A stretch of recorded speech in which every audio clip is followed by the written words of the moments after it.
네, 7월과 8월을 연결하는 1년 중에 가장 무더운 날씨를 우리가 통과하고 있는데 우리 주변에 계신 분들과 함께 인사하실 때 오늘은 우리 시원하게 한번 같이 인사하시면 좋겠습니다. 주변에 계신 분들에게 얼음 냉수와 같은 삶을 사십시오. 축복하는 마음으로 인사하실까요? 얼음 냉수와 같은 삶을 사십시오. 네. 여러분의 삶이 우리 하나님 아버지의 마음을 시원케 할 수 있고 또 우리 주변에 함께 살아가는 이웃들의 마음을 시원케 하는 얼음 냉수와 같은 삶이 되시기를 축복합니다. 네, 요즘은 이렇게 핸드폰을 들고 자신의 얼굴을 찍는 셀카가 참 유행을 합니다. 원래 카메라의 목적을 생각해 보시면 어떠한 대상을 피사체로 정하고 추억을 남기는 3인칭 시점이 강한 그런 기계인데 요즘은 카메라 렌즈의 방향을 반대로 돌려서 자신의 모습에 집중을 하는 1인칭 시점의 기능이 더 많이 활용되고 있는 것을 보게 됩니다. 우리 성도님들 가운데 셀카를 찍는 거 좋아하시는 분들, 여러분 셀카를 찍을 때 제일 중요한 것이 무엇입니까? 제일 무엇이 중요하죠? 네, 각도가 제일 중요합니다. 그래서 어떠한 앵글과 어떠한 각도로 찍느냐에 따라서 얼짱이 되기도 하고 얼꽝이 되는 모습도 보게 되어집니다. 연극을 볼 때도 마찬가지입니다. 내가 어떠한 자리, 어떠한 위치, 어떠한 각도에서 관람하느냐에 따라서 그 내용의 스토리의 파악이 다르고 느껴지는 감동과 그 소감이 다른 것을 보게 되어집니다. 이처럼 우리들의 일상생활 속에서 이 시점과 각도가 중요한 것처럼 저는 성경 말씀을 읽고 우리가 말씀을 묵상하게 될 때도 이 관점이 참 중요하다고 생각을 하는데요. 특별히 오늘 저희가 살펴보려고 하는 요나서 3장의 말씀이 그렇습니다. 우리가 함께 읽은 말씀은 한마디로 이야기해서 요나의 이야기 시즌 2라고 할 수가 있습니다. 물고기 뱃속에서 토함을 받았던 요나가 이제 오늘 말씀의 1절에 보시면 두 번째로 말씀이 임하니라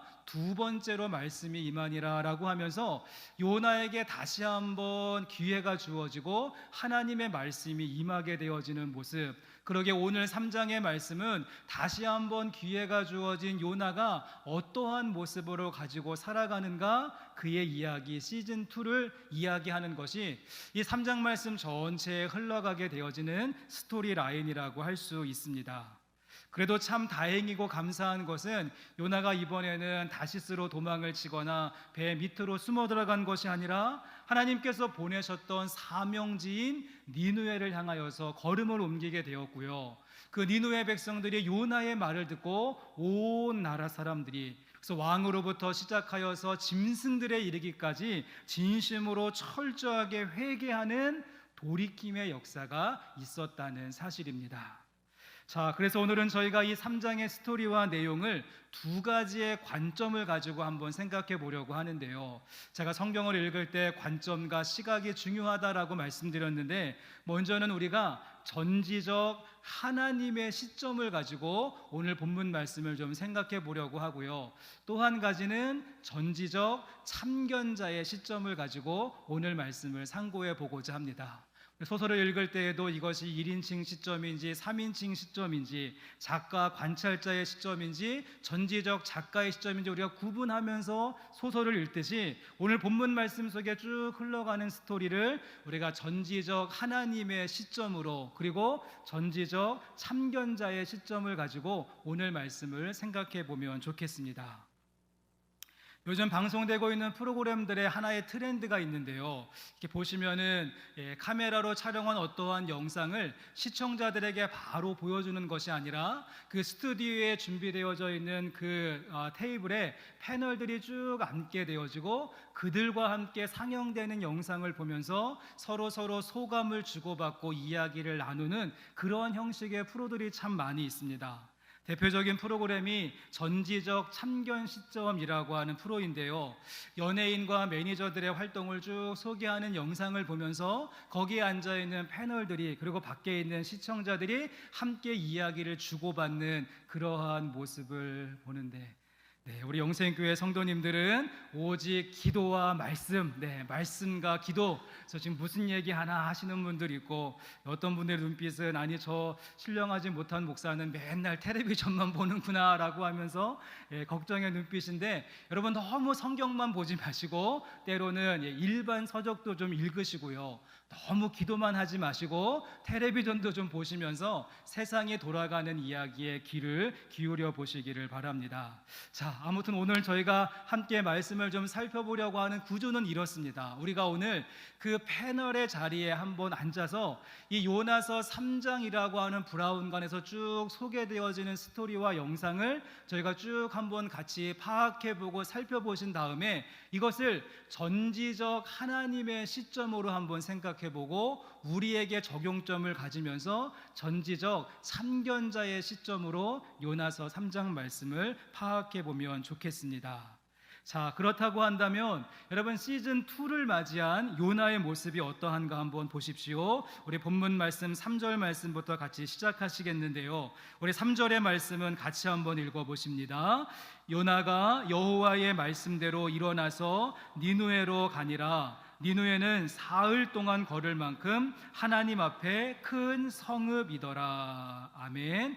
감사하게도 이번에 요나가 어떻게 합니까? 도망을 치거나 숨어버린 것이 아니라 요나가 여호와의 말씀대로 일어나서 니누에로 가니라. 우리가 처음으로 마주하게 되어지는 드디어 선지자적인 모습을 보게 됩니다. 지금까지의 모습은 선지자라기보다는 자신의 아집과 완고함과 위선에 사로잡혀 있었던 국가주의 애국 신학자의 모습이었다라고 한다면 자신의 고집을 꺾고 이제 마침내 그리고 일단은 니누에로 걸음을 옮기고 있는 요나의 모습을 보게 되죠.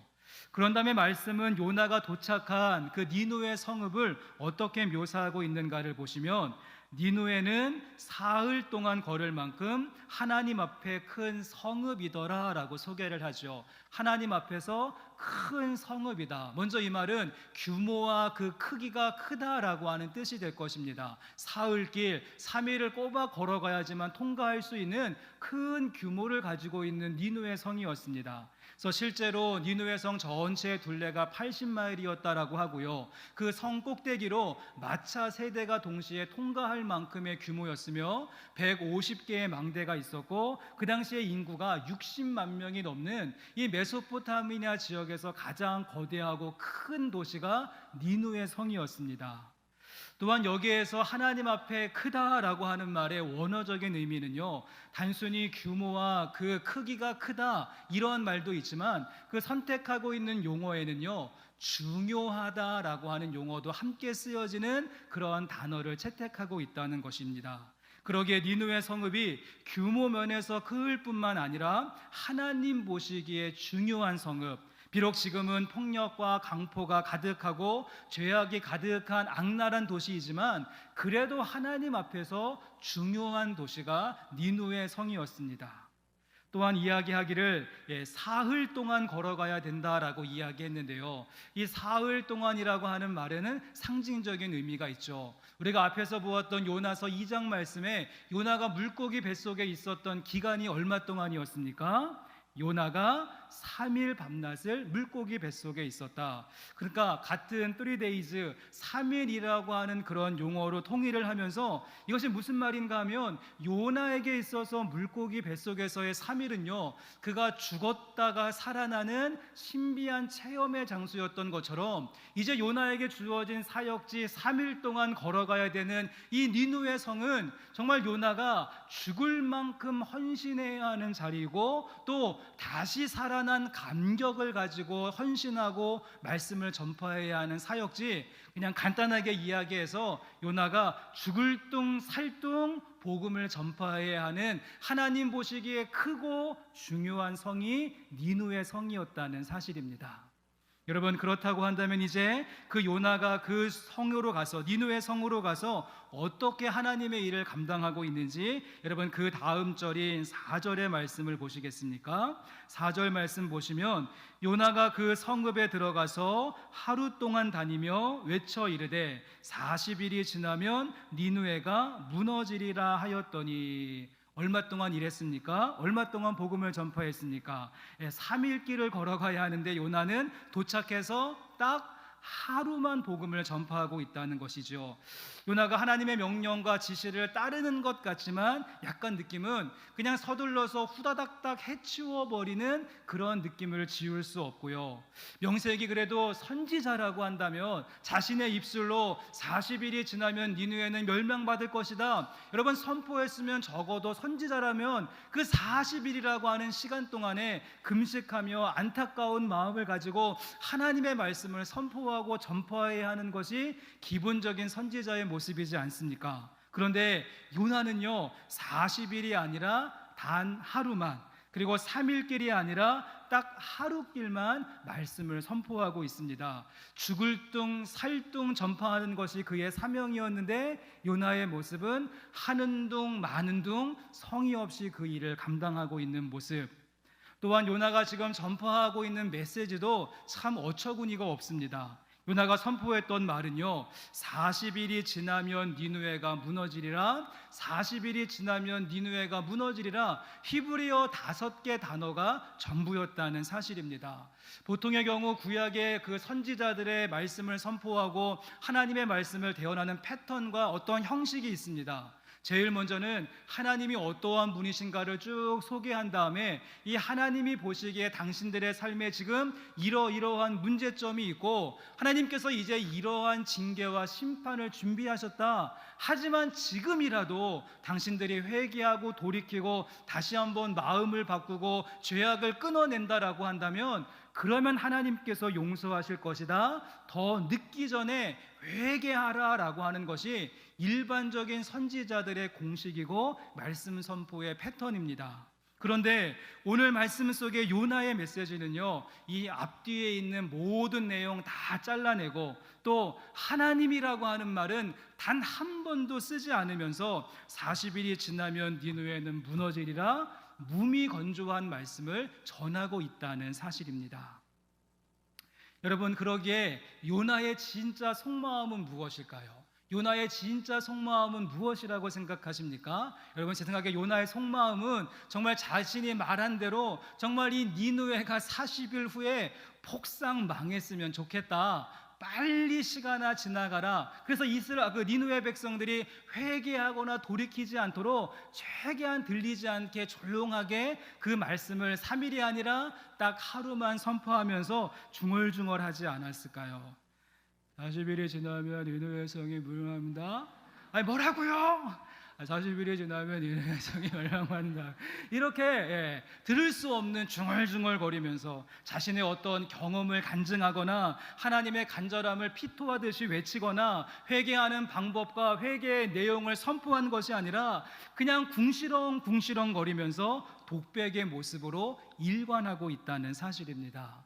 여러분, 그러게 오늘 본문 말씀 속에 등장하는 요나의 모습, 회개한 듯 보이고 순종한 듯 보이지만 여전히 위선적인 모습, 자신의 고집을 꺾지 못한 채 40일이 지나면 멸망받는다고 했지만 40일 동안 사역할 의지가 없는 선지자, 사흘길을 가야 됐지만 하루면 충분하다고 생각했었던 그런 선지자, 하나님은 어떠한 분이시고 진정한 회개가 무엇인가 선포할 마음도 없이 그냥 심판의 사실성만 직시하고 있는 그 선지자의 모습을 우리는 마주하게 된다는 것입니다.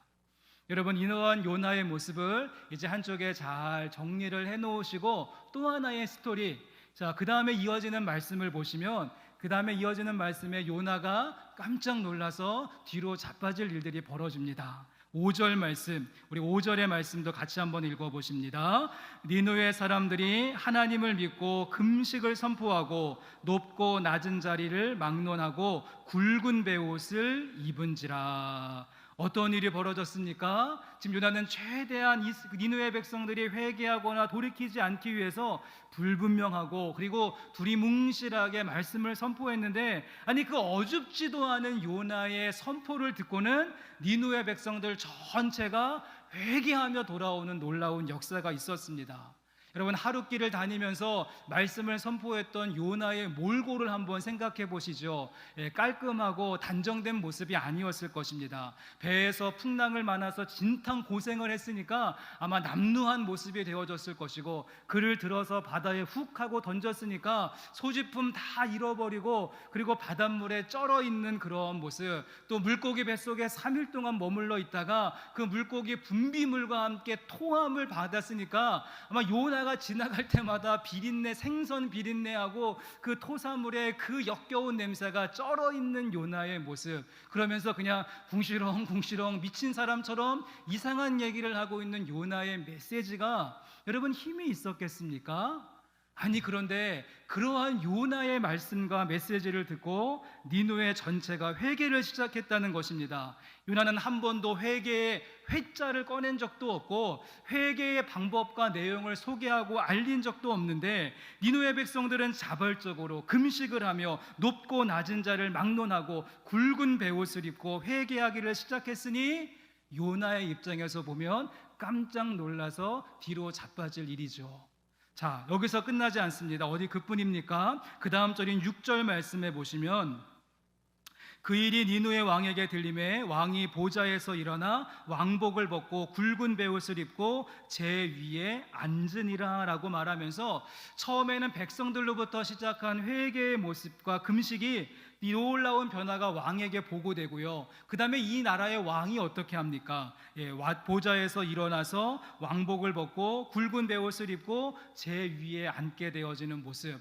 구약의 말씀을 쭉 읽어보시면 선지자가 전파한 심판의 메시지를 듣고 회개하고 돌이킨 왕이 거의 없습니다. 전체를 통틀어도 한 3명, 4명밖에 되지 않는데, 여러분 지금 어떻습니까? 하나님의 보통의 하나님의 말씀을 무시하고 선지자들을 핍박하기가 일쑤인데, 아니 지금 이스라엘의 왕도 아니라 이방 땅의 왕이 이 회개에 가장 앞장서서 회개하는 자리에 그가 서고 있으니 요나의 입장에서 보면 두 번째 깜짝 놀라서 뒤로 자빠질 일이죠.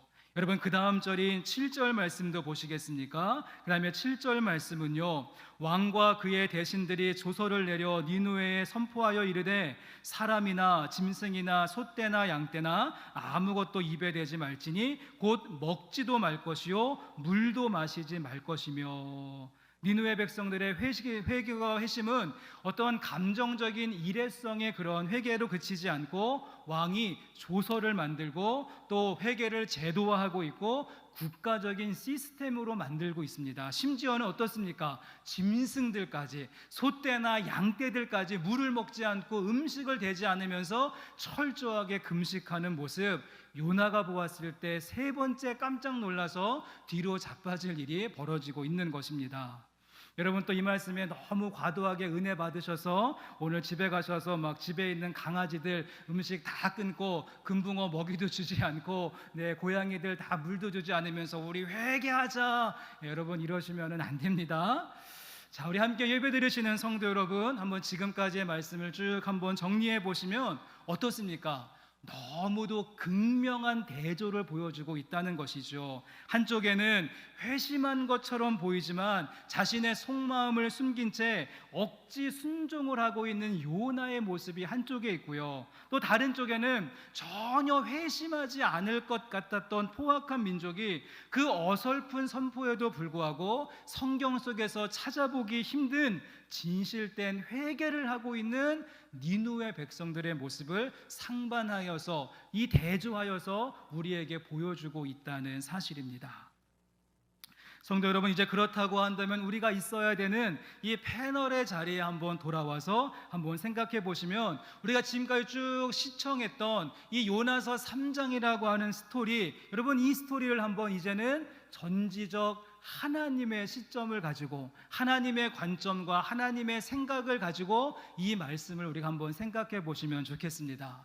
제가 3번에 걸쳐서 요나서 말씀을 본문으로 설교할 때마다 요나서 말씀의 주인공은 요나가 아니라 요나서 말씀의 주인공은 하나님이다라고 말씀을 드렸는데, 우리가 전지적 하나님의 시점을 가지고 3장 말씀을 보시면 어떤 의미가 있고 하나님의 메시지는 무엇인가? 여러분 사실 오늘 3장 말씀 전체는요, 사실상 이스라엘을 향하여서 선포하시는 하나님의 메시지가 된다는 것입니다. 하나님의 진짜 의도와 관심은 이스라엘 백성들에게 쏠려 있다라고 말씀드릴 수가 있습니다. 무슨 말인가 하면 끝까지 고집을 꺾지 않는 요나의 모습과 또 어설픈 선포를 듣고 진심으로 회개하고 있는 이 니느웨 백성들의 모습을 상반적으로 보여주면서 이 회개라고 하는 공을 지금 하나님께서 이스라엘 백성들에게 노룩 패스하고 있는 그러한 장면이 3장 말씀의 내용이죠.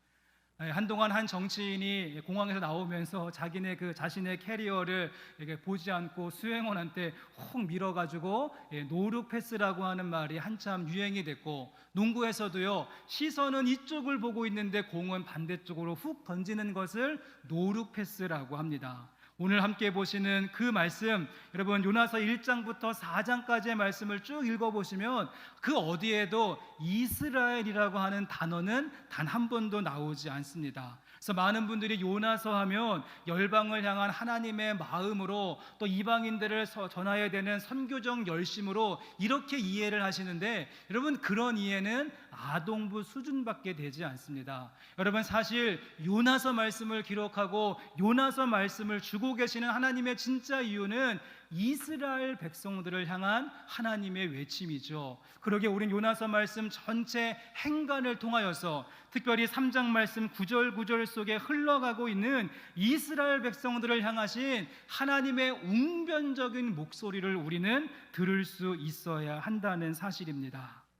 그들이 선택받은 민족임에도 불구하고 자신의 삶을 돌아보지 못한 채 회개하지 않는 요나와 같은 완악함을 지적하고 있는 모습, 북이스라엘을 향하여서 아니 저렇게 니느웨 백성들도 그 선포 같지도 않은 이상한 요나의 말을 듣고 온 백성이 회개하고 돌아서고 있는데, 저 피해 도성이라고 불려지고 악랄하고 잔인한 그 니느웨 백성들 사람들도 하나님 말씀 한마디에 꼬꾸라져서 그들이 온전한 삶을 회개하고 있는데, 선택받은 이스라엘 백성들의 현재의 모습은 어떠한가라고 주님께서 지적하고 있는 것이죠. 내가 그토록 많은 선지자들을 보냈고 너희들의 귀에 닳도록 하나님 아버지의 마음을 전달했는데 요나처럼 완고하고 고집불통이 되어져서 나의 의의를 주장하고 있는 내가 너희들을 어떻게 한단 말인가 탄식하는 아버지의 메시지가 오늘 말씀 전체에 흐르고 있는 본질적인 의미가 된다는 것입니다. 여러분 이것이 바로 하나님께서 던지시는 노룩 패스라고 할 수 있는 것이죠. 하나님의 시선은 니느웨 성을 향하고 있는데 하나님의 본질적인 마음은 북이스라엘을 향하고 있는 마음, 실질적인 타겟을 북이스라엘로 정하시고 내가 정말 듣고 싶은 회개는 저 니느웨 백성들의 회개가 아니라 내 사랑하는 내가 선택한 나의 민족 북이스라엘의 무릎 꿇는 소리다라고 말씀하고 있는 것입니다.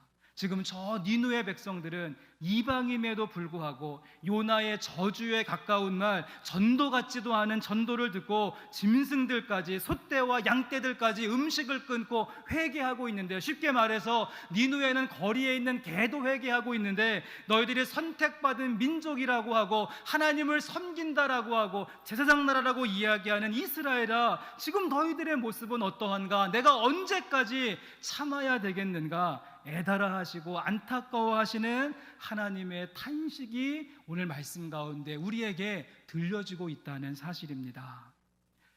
집을 나갔다가 돌아온 둘째 아들은 정말 진심으로 회개하면서 나를 품꾼 중에 하나로 여겨주옵소서, 허랑방탕한 삶을 청산하고 아버지 품으로 돌아와서 지금 잔치자리에 앉아 있는데 착실한 척 보이고 괜찮은 척 보였던 큰 아들은 자신의 고집을 꺾지 못한 채 문 밖에 서서 썽을 내고 화를 내고 있고 아버지를 원망하고 있는 모습, 그것이 바로 북이스라엘의 모습이었다는 사실입니다. 그러기에 3장 말씀 전체에 흐르고 있는 전지적 하나님의 시점, 하나님이 정말 말씀하시고 싶었던 내용은 무엇인가 하면 큰아들과 같고, 그리고 요나와 같은 북이스라엘을 향하여서 회개의 샘플이 되어지는 니느웨 백성들의 회개하는 참된 모습을 보여주면서 돌아오라, 돌아오라, 이것이 바로 너희들의 살 길이다라고 선포하면서 나와 함께 잔치자리에 참여하자라고 초청하고 계시는 전지적 하나님의 시점, 요나서의 주인공 되시는 우리 하나님 아버지의 마음이 되는 줄로 믿습니다. 성도 여러분, 이제 그렇다고 한다면 오늘 말씀의 마지막 단계로서 이제 마지막으로 살펴볼 수 있는 또 하나의 관점이 무엇입니까? 전지적 참견자의 시점, 저와 여러분에게 주시는 메시지, 패널 자리에 앉아서 지금까지의 모든 과정을 한편의 드라마와 같이 시청을 하고 전지적 하나님의 시점, 하나님의 마음이 무엇인가 깨닫고 알았다라고 한다면 이제 우리 가운데 주시는 전지적 참견 시점, 우리에게 주시는 하나님의 또 하나의 뜻은 무엇인가? 우리가 다시 한번 요나라고 쓰고 나요라고 읽으면서 생각하고 고민해 보아야 될 문제가 있다라고 한다면 여러분은 지금 어떠한 길을 가고 계십니까? 여러분은 지금 완고함이 꺾이지 않은 요나의 길을 여전히 걷고 계십니까? 아니면 포악함을 회개한 니느웨 백성들의 길을 걷고 계십니까? 집을 나갔다가 돌아온 둘째 아들과 같이 전심으로 뉘우치고 회개하는 모습이 여러분들 가운데 있습니까? 아니면 집에 머물러 있었던 큰 아들과 같이 여전히 고집스러움을 버리지 못한 채 점점 아버지의 집으로부터 멀어지고 있는 삶을 살고 계십니까? 무더운 여름 날씨에 참 견디기 힘든 시간을 통과하고 예배의 자리에 나오셨기에 뭔가 좀 위로의 말씀을 드리고 힘이 되는 말씀을 드리고 막 가슴이 촉촉해지고 장로님의 기도와 같이 새콤달콤한 말씀을 좀 드리고 싶은데, 오늘 말씀 가운데 여러분들에게 회개하십시오라고 하는 돌직구 같은 말씀을 나누어야 돼서 제 마음도 참 부담스러운데요. 여러분, 그런데 어떻습니까? 회개만이 우리의 살 길이 된다는 사실입니다. 회개만이 우리가 살 길이고 거기에 우리가 나갈 길이 있다는 것이죠. 여러분, 그러기에 오늘 말씀이 우리에게 던지신 하나님의 또 한 번의 노루 패스라고 한 사실을 기억하시면서 우리의 모습이 형식적인 회개가 아니라 도덕적인 회개가 아니라 단순히 아쉬워하고 후회하는 정도의 그런 뉘우침이 아니라 조금 더 근원적인 회개의 모습으로서 내가 하나님 앞에 설 때마다 정말 죄인 중에 괴수입니다 고백하며 회개의 자리에 설 수 있는, 다시 한번 회개의 부흥이 우리 가운데 일어날 수 있는 성도님들의 삶의 모습 되기를 주님의 이름으로 간절히 소망합니다. 마태복음 12장 41절의 말씀, 마태복음 12장 41절의 말씀을 우리 같이 한번 읽어보시겠습니다. 심판 때에 니느웨 사람들이 일어나 이 세대 사람을 정죄하리니 이는 그들이 요나의 전도를 듣고 회개하였음이거니와 요나보다 더 큰 이가 여기 있으며. 여러분, 이 구절은 예수님께서 직접 말씀하신 것이죠. 표적을 구하는 바리새인들과 서기관들에게 내가 너희들에게 보여줄 수 있는 표적은 요나의 표적밖에 없다라고 말씀하신 다음에 무엇이라고 이야기하셨습니까? 이제 심판 때가 되어지고 마지막 때가 되어지면 저 니느웨 사람들이 일어나서 이 세대의 사람들을 정죄한다는 것입니다. 왜 그렇습니까? 우리는 요나의 메시지를 듣고도 회개했는데, 아니 당신들은 요나보다 더 큰 이의 말씀을 듣고 있지 않습니까? 여기에서 지금 나오고 있는 요나보다 더 큰 이가 누구겠습니까? 말씀을 선포하고 계시는 예수님이시죠. 예수님 옆에서 예수님의 말씀을 듣고 회개하라 천국이 가까웠다 그런 메시지를 들었음에도 불구하고 우리가 회개하지 않고 마음을 돌이키지 않는다라고 한다면 오늘 말씀에 나왔던 니느웨 백성들이 다시 우리에게 와서 당신들은 어찌 회개하지 않습니까? 우리는 요나의 어줍지도 않은 그 메시지를 듣고 회개하며 온 백성이 주님 앞에 엎드렸는데, 요나보다 크시니 예수님의 말씀을 듣고 십자가 앞에 선다라고 말하고 그 십자가의 은혜를 안다라고 고백하고 구속함을 받았다라고 하는데 어찌하여서 회개하지 않고 회개에 합당한 열매를 맺지 못합니까? 우리에게도 그 니느웨 백성들이 묻고 따지는 시간이 있을 수 있다는 사실입니다. 성도 여러분, 소망하기는 오늘 말씀을 다시 한번 기억하시면서 오늘 말씀이 우리에게 던지고 있는 하나님의 노룩 패스이죠. 여러분, 그러기에 우리를 포장하고 있는 이 모든 것들을 거두어내고 여러분 진실된 모습으로 빛 대신 주님 앞에 서는 우리들의 삶의 자리가 될 수 있기를 원합니다.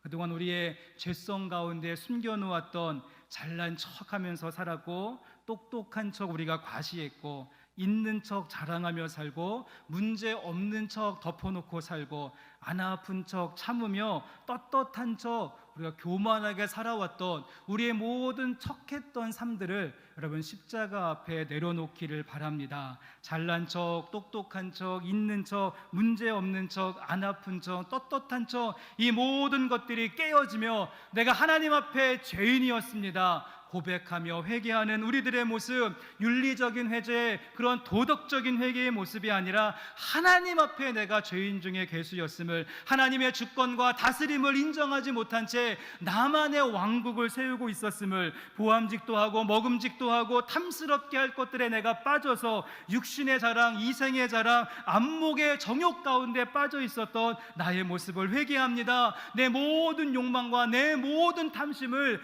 종교의 포장지로 싸고 살아갔던 회칠한 무덤과 같은 나의 모습을 용서하여 주옵소서. 회개하는 자리로 나가는 저와 여러분이 되었으면 좋겠습니다.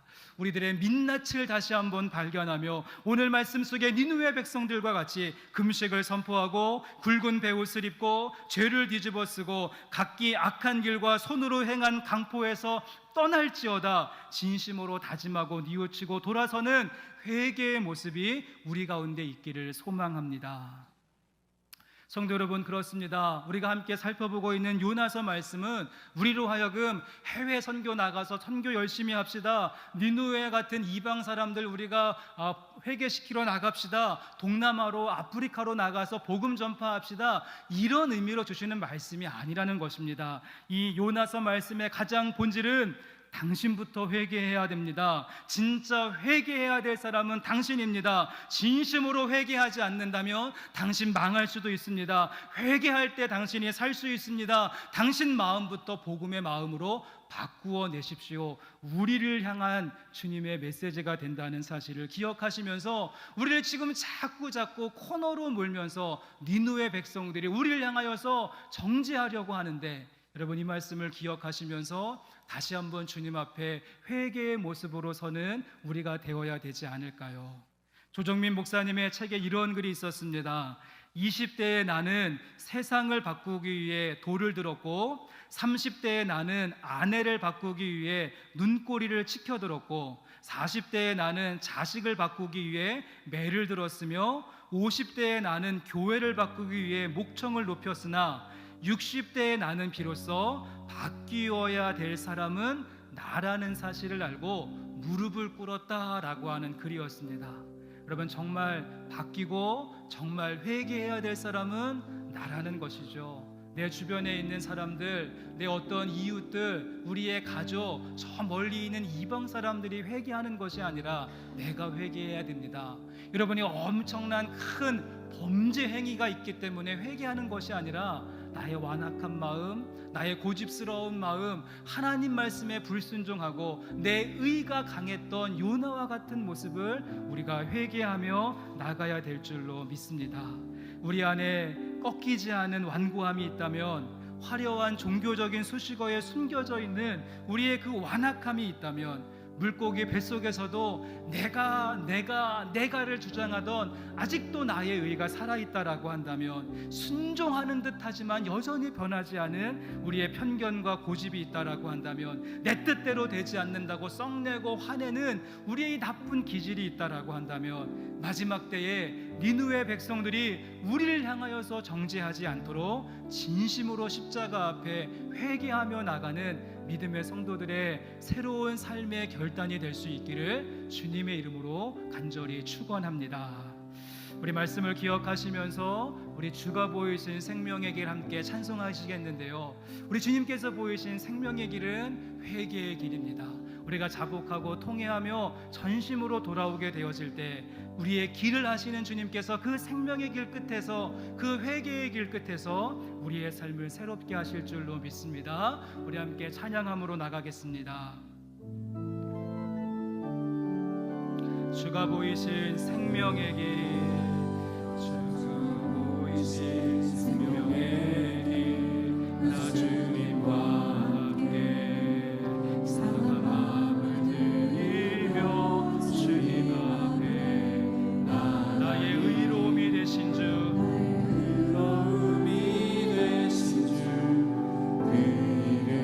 나의 길이 되신 이름, 길이 되신 이름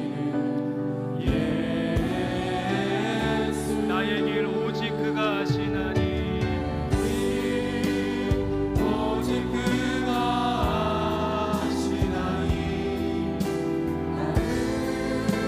단련하신 후에 내가 정금과 같이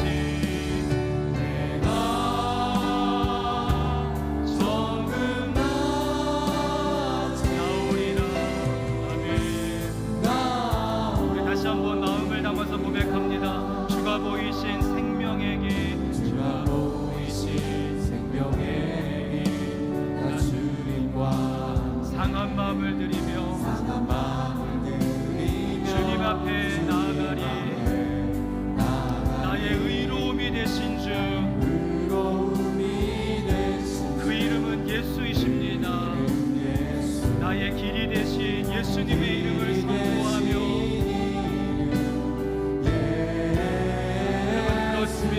나의 길, 나의 길 오직 그가 하시나니, 나를 단련하신 후에 내가 성금같이 나오.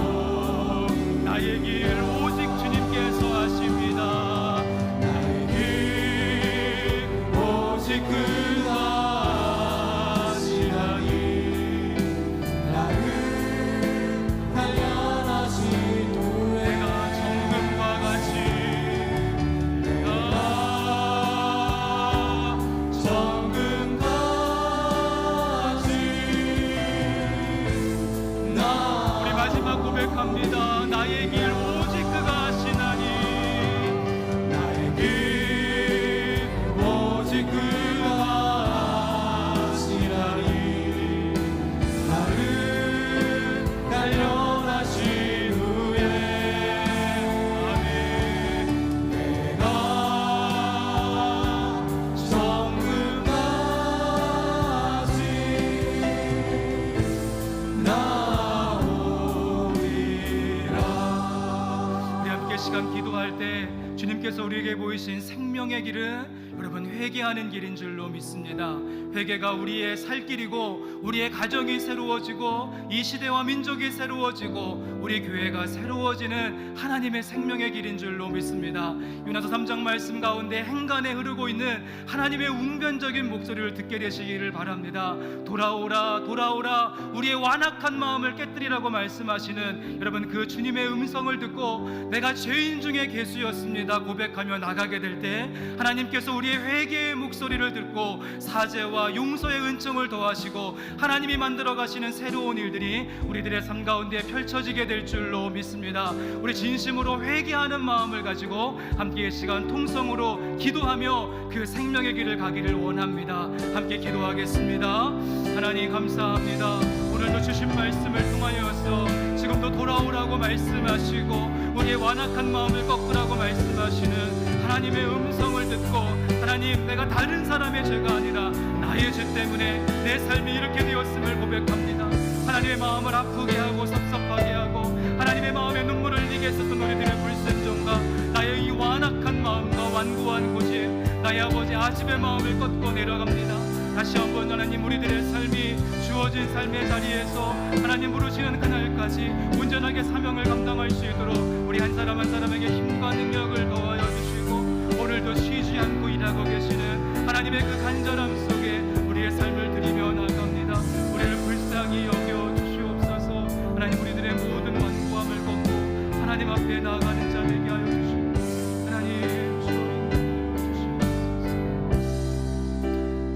아버지, 요나서 3장의 말씀이 우리를 향하신 주님의 외침이었음을 깨닫게 되어집니다. 아직도 꺾이지 않는 나의 모습을 보면서 우리의 완고함을 꺾으라고 말씀하시고, 우리 가운데 숨겨져 있는 그 완악함의 모습, 내가를 주장하는 나의 의를 다시 한번 도말하여 주시는 하나님 회개의 은총을 우리에게 허락하여 주시옵소서. 하나님, 다른 사람이 문제가 아니었습니다. 내가 문제였습니다. 나를 다시 한번 쳐서 주님의 십자가 앞에 복종하며 회개하오니 우리에게 새로운 생명의 길을 열어 주시옵소서. 오늘 말씀이 우리에게 주시는 도전의 말씀임을 기억하며, 로버트 하디 그 선교사 한 명의 회심의 기도가 우리 한국 땅을 변화시켰던 것처럼 나의 회개를 사용해 주셔서 우리의 가정이 새로워지게 하시고 우리 교회가 새로워지게 해주시며 이 땅과 민족이 회복되어지는 그런 눈물의 씨앗의 회개가 우리 가운데 있게 하여 주옵소서. 거룩하신 예수님의 이름으로 감사하며 기도합니다. 아멘.